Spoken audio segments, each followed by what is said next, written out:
Abandonado. Sa tagal ng pagkakatiwangwang nitong project na to, napuno na siya ng damo. May talahib na.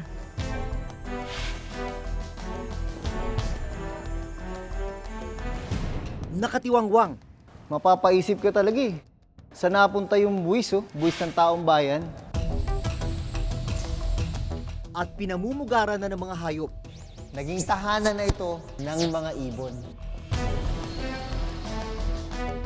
Mga gusaling malaki sana ang pakinabang sa mga mamamayan.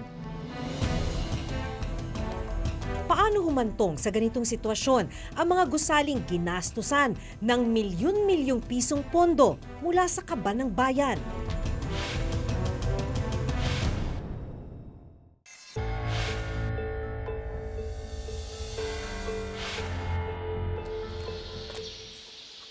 Hindi mga ingay mula sa mga pagpupulong o mga okasyon ang nadatnan ko sa loob ng Cagayan de Oro Convention Center.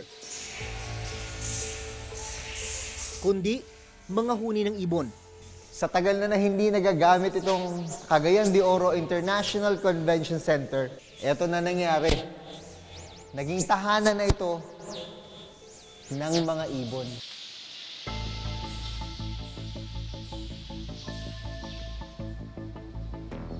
Taong 2001 nang simulang itayo itong Cagayan de Oro International Convention Center. Ang layunin nito ay gawin itong sentro ng lahat ng socio-cultural activities para sa buong Mindanao. Pero hindi pa ito nagagamit, 15 taon ang nakatenga. Bukod sa pinamahayan na ng mga ibon ang convention center, may mga butas na rin sa kisame nito. Dahilan para tumulo ang tubig kapag umuulan. Kahit saan ka tumingin sa loob nitong struktura na ito, makikita mo yung mga palatandaan na matagal na talaga siyang napabayaan. Dito pa lang sa mga railing, sa mga sulok-sulok, puno na ng dumi ng mga ibon. Tubig, meron, galing sa taas, siguro pag umuulan, nilulumot na yung mga hagdanan, lalo naman dito, nubuan na ng halaman.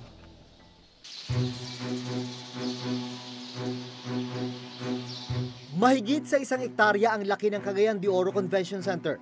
7,700 naman ang dapat na capacity nito. Pero wala pa ni isang okasyon ang idinaos dito. Pag nag-operate na yung convention center, marami namang maka-avail ng mga livelihood. Kasi yung mga tao namin dito, pwede naman magtinda sa loob, sa labas. So, mayroon silang hanap buhay. Pero habang hindi pa gawa, habang hindi pa nag-ooperate, sayang. Ang Department of Public Works and Highways o DPWH Region 10 ang implementing agency ng proyekto. Ayon sa nakuha naming dokumento mula sa DPWH Region 10, June 2001 nang simula ng Convention Center. August 2003 ang target completion nito. Ang orihinal na contract cost nito ay 349.9 million pesos mula sa Priority Development Assistance Fund o PDAF ni dating Senador Aquilino Neni Pimentel. Ang pera, pinasa ko na kaagad doon sa DBM na ibigay sa direktamente doon sa DPWH para walang masabi na, uy, ito paborito na kontraktor ito, bibigyan ng, dito ibigay ang construction ng convention center para may cut kung sino-sino dyan. Ayaw ko yung ganun. And so the money has been provided and I want every centavo of that accounted fully. Sa dokumentong ito na nakuha namin mula sa DPWH Region 10, lumalabas na 2 ang naging contractor sa pagtatayo ng Convention Center. Mula 2001 hanggang 2009, naglabas ng 345 million pesos sa pagsisimula ng gusali. Pero taong 2010, hinawakan ng ibang contractor ang pagpapatuloy ng Convention Center. Mula 2010 hanggang 2011, naglabas ng 149 million pesos ang DPWH Region 10. Sa loob ng 10 taon na pagpapagawa sa Cagayan de Oro Convention Center, hanggang sa ngayon, hindi pa rin ito tapos. Paano po nagsimula ang proyekto na to? Yung proyekto natin, simula ito sa idea na noon ang Cagayan de Oro, wala pang sports center. Naumpisahan nga nung buhat noong 2001. Na-award sa kuan, mahigit ng 349 million yung na-award sa kontraktor. Hindi pa rin nagagawa ang sanitary works tulad ng banyo, electrical, flooring at finishing ng gusali. Ang malungkot, mula 2011 hanggang ngayon, nakatenga ang struktura. Ayon sa dokumento mula sa DPWH, ilan sa mga dahilan kung bakit hindi natapos at natenga ang struktura ay ang masamang panahon at pagkakaantala ng paglabas ng pondo. Di yung balance na doon sa 349 million, hindi natapos kaagad. Umabot ng 2009. Ibig sabihin, pautik-utik yung lumalabas na pondo. Yun talaga. At dahil pautik-utik yung pondo, tumagal ang tumagal. Tumagal.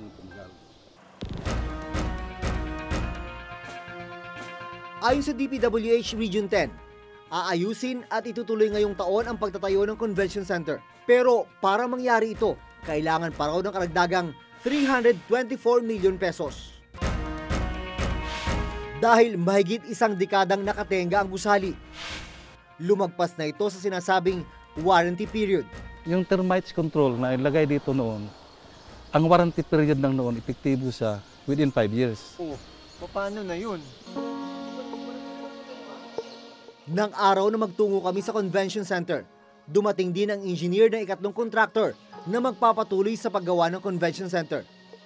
Ano ang plano nyo dito? Kailangan nga matapos yung lahat ng mga item, gagawin na mga ceiling, tiles, yung electrical works, yung air conditioning unit, yung sa mga CR natin, kailangan matapos yon lahat.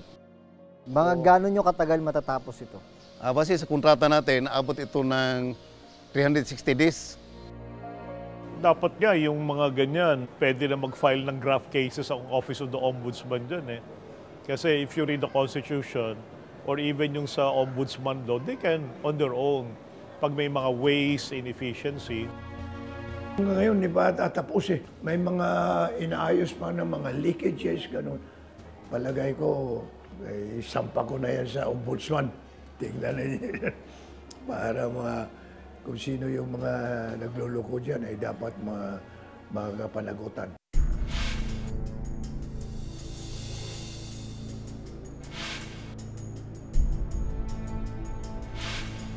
Taong 2007 nang itayo itong Batangas Provincial Livelihood Center. Ginasusan ng 237 million pesos mula sa utang sa isang bangko. 10 taon na lumipas, nakatiwangwang, hindi napapakinabangan. Ipinatayo ang Batangas Provincial Livelihood Center o BPLC para magkaroon ng hanap buhay ang mga residenteng naapektuhan ng pagpalawak ng Batangas Port. Halos 2 hektarya ang lawak ng BPLC na nakatayo sa tabi mismo ng Batangas Port. Ayon sa COA report, June 2003 nang simulang itayo ang ikatlong palapag ng gusali. Dito sana magtatayo ng mga tindahang pagkakakitaan ng mga residenteng na-displace o napaalis ng palawakin ng Batangas Port. June 2004 nang ideklarang tapos ang istruktura. Pero wala ni isang tindahan para sa mga target beneficiary ang naitayo. Dahil nga hindi na maintain itong istruktura, kinakalawang na yung ibang bahagi ng gusali. May mga crack dito, mga crack doon. Ang poste, kita nyo, nakatumba na. Pader, puno rin ng crack. Ang ibang dingding, may mga bitak na. Basag-basag ang mga salamin, may butas sa mga kisame. Pati ang mga lababo at palikuran, sira-sira na rin. Kasama kong nag-ikot sa gusali ang kapitan ng barangay. Pag ikaw iniikot mo to, anong nakikita mo? Yung panghihinayang nasa halip na mapakinabangan ng lahat, nagkaganyan. Tingnan mo naman to. Lawak ko. Wala akong makikita. Walang nakatayo, walang nakalagay na anumang establishmento. Ito makikita mo sa second floor. Pakante. Pag makikita mo yung ganitong klaseng proyekto, mapapaisip ka talaga eh. Saan napunta yung buwis, oh? Buwis ng taong bayan. Sa report ng COA, 237 milyon pesos ang inutang ng probinsya ng Batangas sa isang bangko noong panahon ng panunungkulan ni Governor Hermelando Mandanas. Ang kasunduan, kailangang mabayaran ng probinsya ang utang sa bangko sa loob ng 15 taon. Magagawa dapat ito kung kumikita ang gusali mula sa renta ng mga pwesto, parking at terminal. Ayon pa rin sa COA report, palaki ng palaki ang binabayaran ng Batangas Provincial Livelihood Center dahil ito sa interes at amortization na inutang sa bangko at iba pang bayarin katulad ng insurance at kuryente. Umabot na sa 289 milyon pesos ang accumulated losses o nasasayang na pondo dahil sa hindi napapakinabangan ng proyekto. May mga nadatnan kaming nagtitinda sa ibabang bahagi ng gusali, pero hindi sila nagbabayad ng kanilang pwesto. Hinayaan na lang silang magnegosyo sa nakatenggang gusali. Ito po ang dinatnan namin. Hindi ko siyempre kami muna ang gagamit. Habang hindi wala pang ginawa, pinaplano si Governor para dito. Ayon sa report ng COA, ang BPLC ay bunga ng mahinang pagpaplano at hindi maayos ang ginawang feasibility study. Hindi raw nagustuhan ng mga investor ang lugar dahil hindi kaaya-aya ang kondisyon ng gusali. Definitely, yun nga, tinatawag mong white elephant, di ba? So, unang-una, mali yung location. Nagtataka nga ako, ba't nilagay doon sa port area? Well, obviously, hindi pinag-aralan. Umutang sila ng 250 million, napakalaking waste of public funds. Pero ayon kay Governor Mandanas, malaking bagay ang pagpapalit ng administrasyon. Kasi pag alis ko, yung sumunod sa akin, hindi na rin itinuloy. Hindi itinuloy. So, pagbalik ko dito, ganun pa rin. Well, it was worse, yung building. So, one of the first things we did, first 6 months, nilinis, inayos, and then we tried it. We got the help of somebody from Divisoria and from Baclaran to sample, for yung mga ganon. And we gave employment immediately to the vendors. We gave them space inside. Walang renta. Para lang testing muna. Gaya ng Cagayan de Oro Convention Center, pinaplano rin ngayong isaayos ang Batangas Provincial Livelihood Center ng lokal na pamahalaan. Pero para magawa ito, kailangan na naman ng panibagong budget.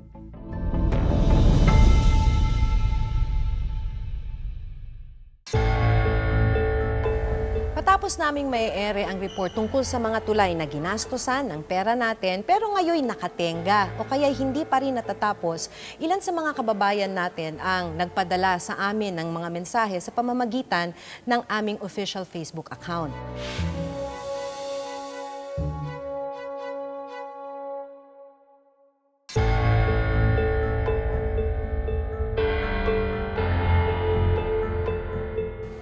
Matapos naming may ere ang report tungkol sa mga tulay na ginastosan ng pera natin pero ngayon nakatenga o kaya hindi pa rin natatapos, ilan sa mga kababayan natin ang nagpadala sa amin ng mga mensahe sa pamamagitan ng aming official Facebook account. May mga nag-report tungkol sa hindi natapos na tulay sa Surigao at Pampanga. Meron ding nakatenggang palengke sa Mindoro at maging mga sira-sirang daan sa iba't ibang bahagi ng bansa. Pagpapakita lang ito na may iba pang proyekto sa ibang lugar sa bansa na may problema o kaya naman questionable ang pagpapatupad. Bukod sa mga unutilized o hindi nagagamit na convention center sa Cagayan de Oro City at livelihood center sa Batangas, nauna na naming natalakay sa Reporter's Notebook ang mga multipurpose building o MPB na pinaglaanan ng milyong pisong pondo pero hindi natapos. Gaya ng ilang multipurpose building na itinayo sa bayan ng Tugaya sa Lanao del Sur. Bawat gusali naglaan ng 500,000 pesos. Pero ang dinatnan namin noon, mga poste lang at hindi tapos na gusali. Paliwanag noon ng DPWH Region 10 na siyang implementing agency ng mga MPB, hindi pa nagagastos lahat ng pondo. Pinipressurize lang sila na tapusin yung project para walang problema doon. Kasi hindi naman natin magawang i-terminate yung contract minsan kasi maliit lang ang hindi natapos. Ang ginagawa namin doon, hindi namin binabayaran. With an accomplishment of 87.43%. Kompleto na yung construction of building. May bubong, may panel, may kwarto. Ayon sa Commission on Audit o COA report sa DPWH para sa taong 2016, sa 4,000 proyekto ng DPWH, 493 ang may negative slippage o delay, 104 ang suspended at 162 ang hindi pa rin nasisimulan. Ang dahilan na nakalagay dito sa COA, inadequate planning at monitoring ng project implementation. It has various reasons. Yung pinakauna na nito is yung right-of-way natin, right-of-way acquisitions. Number 2, kasama dyan yung mga permits related sa pagputol ng puno. Yung number 3 is yung permit related sa local government units. Yung permit galing sa MMDA. Nagbigay kami ng policy recommendations. Sabi namin, hindi ka mag-uumpisa ng isang proyekto na hindi mo naayos yung right-of-way. Kasi ano mangyayari doon, di ba? So, bago mo umpisahan, tapos na dapat para tuloy-tuloy yung trabaho. We're trying to make this as efficient as possible. So marami na tayong reforms na ginagawa para mapabilis yung ating execution ng mga project. Ngayong taon, nakatakdang simula ng gobyerno ang ilan sa big-ticket items ng administrasyon. May plano na kami over the next 5 years. We will spend, ang gagastusin namin ay something like 8 to 9 trillion. No? Kabilang dito ang Metro Manila Subway, ang North Railway Project na kukonekta sa Manila at Clark, Pampanga, ang South Railway Project na biyabiyahe mula Maynila hanggang Los Baños, Laguna, at ang Mindanao Railway Project na kukonekta sa Digos, Tagum at Davao City. Ongoing naman ang pagtatayo ng NLEX SLEX Connector Highway, ginagawa na rin ang LRT Line 4 at ang MRT-7 na kukonekta naman ng Quezon City at San Jose del Monte, Bulacan. Para mabantayan ang status ng iba't ibang proyekto sa ilalim ng DPWH, bumuo raw sila ngayon ng tinatawag na infra-track monitoring. Ang nangyayari niyan, we have an infra-track system. So it's a mobile application na pwedeng gamitin ng mga staff namin for as long as there is internet. Yung app na yon will be able to capture photos and will able to, plot yung exact photo na yon on the geographic coordinates kung saan siya kinuha. It will be uploaded in a map. So makikita namin automatically, ito yung project in this particular location at ito yung itsura niya ngayon. Kung kunwari dati nagkaroon ng modus na yung Mindanao projects, ang naka-upload ay Luzon, ngayon with this system, hindi na siya pwede.